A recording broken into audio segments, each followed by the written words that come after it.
Hi, I'm Akash Chakraborty, part of the team here at Chaitown Community. Welcome to Taxi Chalo. This is an interview series that will be covering artists, business owners, change makers, and pioneers from around Kolkata. They come from all walks of life and all have very different reasons for staying and doing business, making art, or helping Calcutta grow toward a better tomorrow in some fashion. I think that in certain aspects, Calcutta has grown a lot in these last 5 years. And this interview series is kind of going to be an effort to try and track how that city has grown and also visit some of our favorite parts of Kolkata, some of which you will recognize. Get ready to meet some very interesting people doing cool things in Kolkata. And without further ado, let's jump right into it. Why don't you just start with a small introduction about who you are and what your time in Calcutta has been like? Where did you grow up, all of that?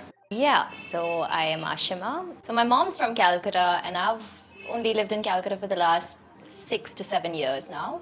Because growing up, I moved all over India, my dad being in the army. Obviously, Calcutta was always home, so summer vacations, Christmas season was always in Calcutta. So I have very fond memories of going to the new market and shopping with my nani at Gadiahat. So Calcutta has always been home. And yeah, I've been living here for the last 7 years, which is the longest time I've spent in one place ever in my life. So it's really turning into home now. Talk a little about that, like why never in one place? Because of my dad being in the army, so every 2-3 years we would get transferred to a different place. So it was a different school, different neighborhood, different friends. And I always looked for some sort of permanence in and just stability in life. And I think Calcutta has been able to give that to me over the last couple of years. Yeah, but I have a Pilates studio here. I'm a Pilates instructor. The studio just turned 4 this month. But yeah, I'm basically in the fitness space in the city. How did you get involved with Chaitown? So it happened even before Chaitown was made, because I know Auntie Beth, because we went to the same school, even though at very different time periods. But Alumni. we are, and my mom went to the same school as well, and I think my mom and Auntie Beth were really good friends even back in Missouri. That's where we all went to school.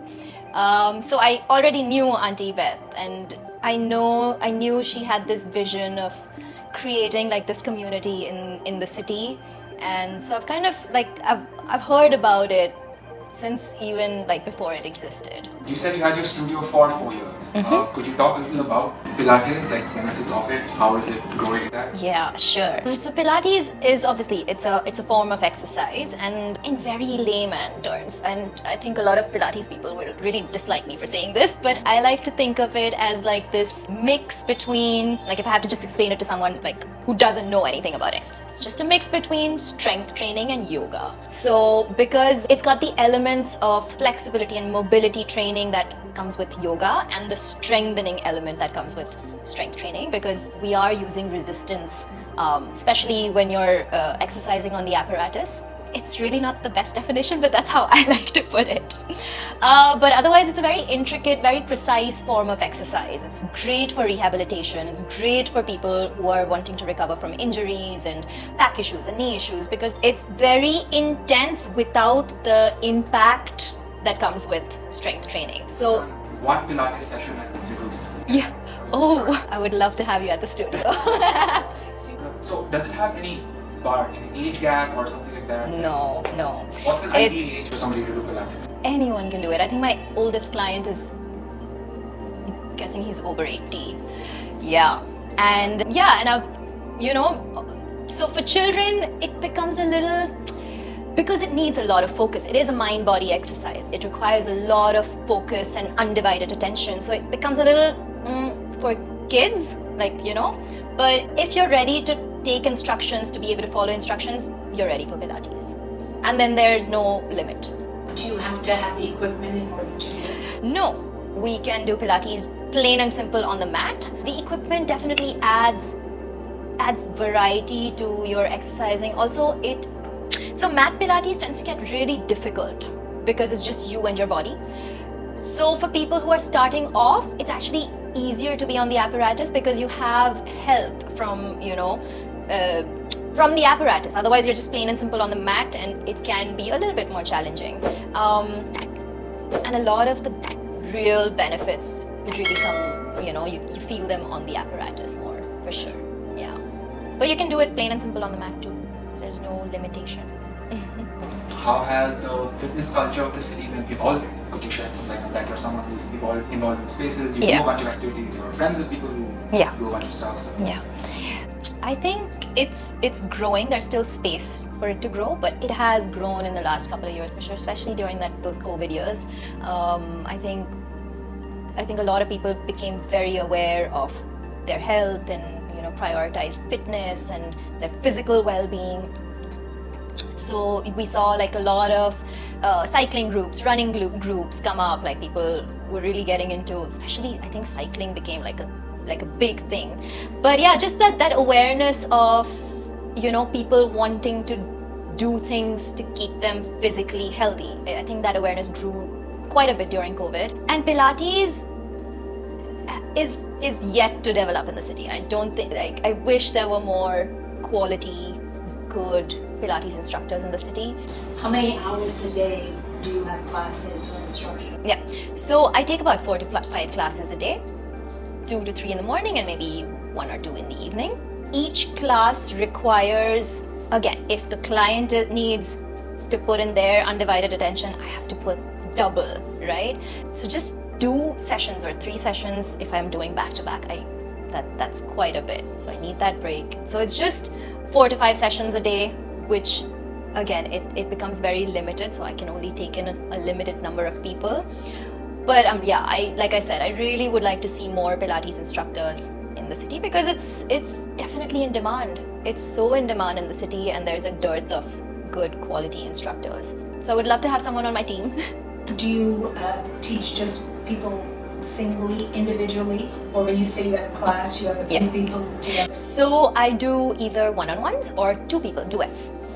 Because I have all my apparatuses in pairs. So yeah, I mostly take on 2 people at one go.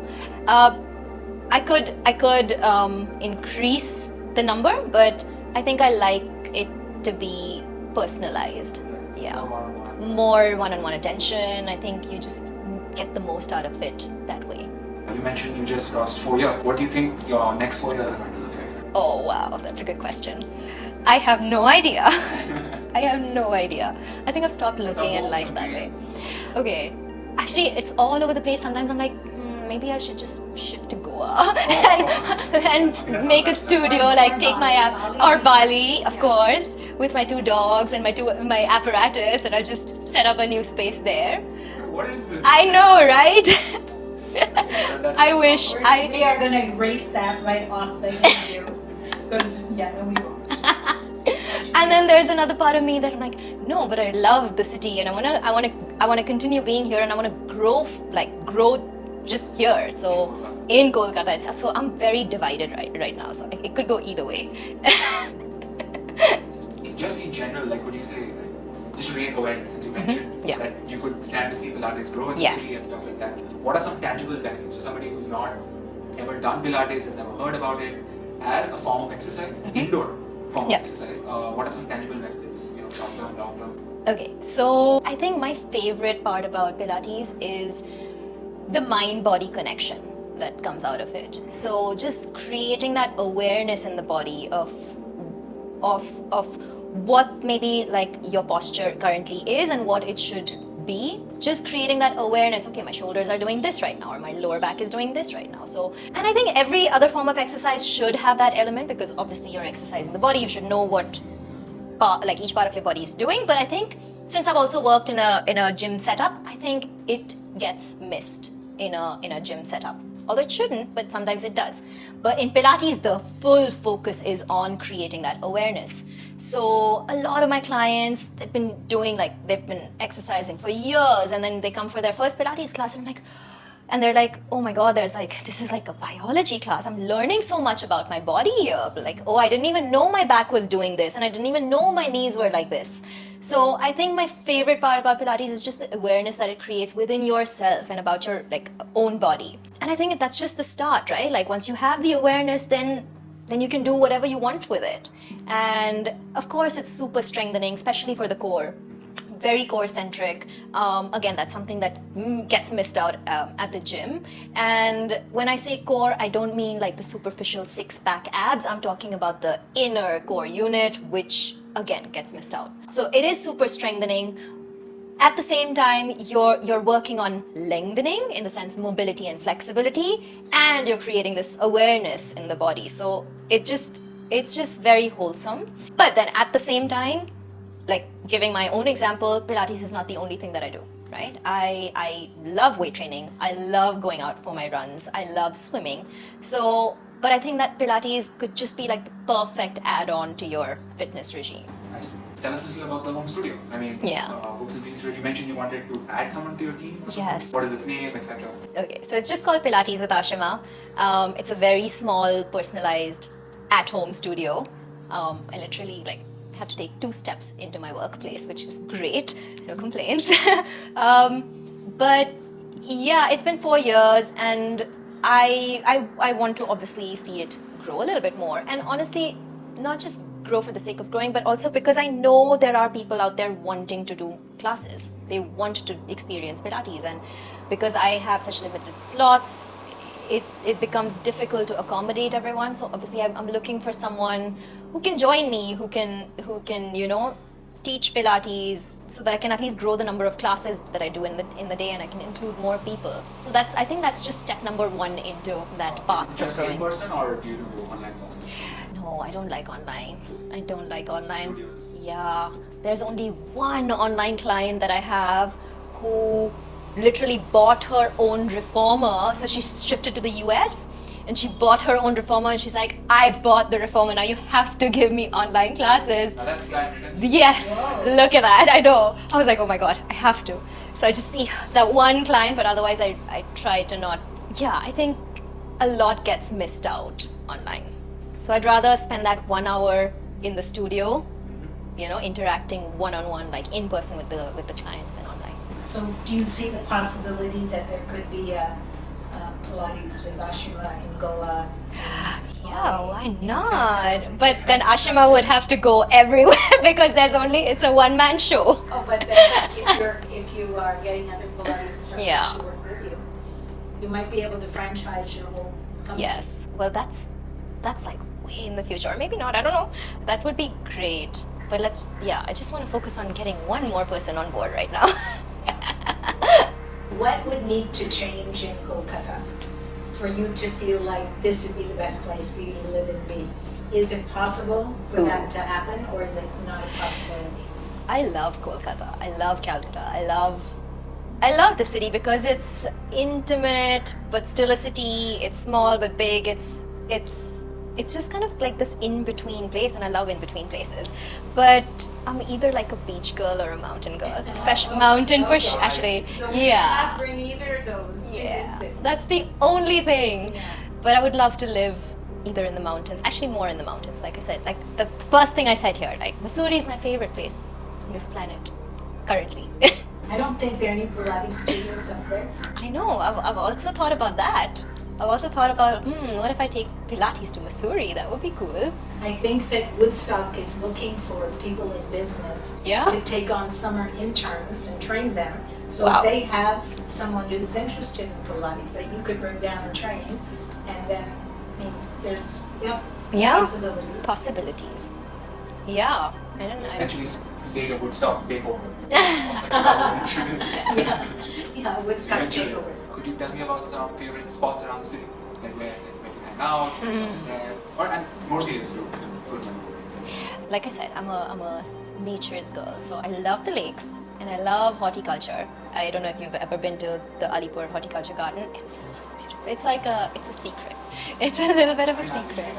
Yeah, you should go there. It's so beautiful. It's again just lots of trees, lots of greenery. It's clean. So I've been spending a lot of time at the garden and at the lakes. But yeah, for the last couple of days the weather hasn't really allowed for that. But yeah, those are my 2 hangout spots when I just want to be by myself and like just be and relax. And if I want to hang out with my friends, then we'd probably go to like a cafe. My favorites are Sienna and 8th Day and Blue Tokai, all like in that Southern Avenue region. But yeah, those are my favorite hangout spots. What part of the lake, like other than the atmosphere and the trees and Yeah. stuff like that, what do you like? Other than the trees and the water and like just the birds and all, I like observing the people there. It's so entertaining. It's so entertaining.